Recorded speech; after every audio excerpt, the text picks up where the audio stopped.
সেখান থেকে যখন 2টা না 3টা শেষ তখন দেখি মাগরিব ফজর না না না আমি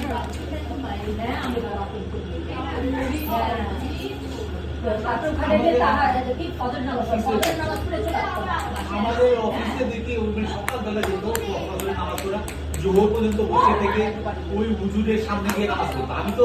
হুজুর কোথায় দাঁড়ায় এটাই খুঁজে পাইলাম না।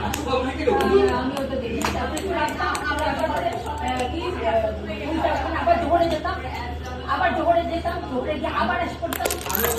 আসরে যেতাম, আসরে গিয়ে আসর মাঝে যেতাম, সেই জুড়িটা পড়তে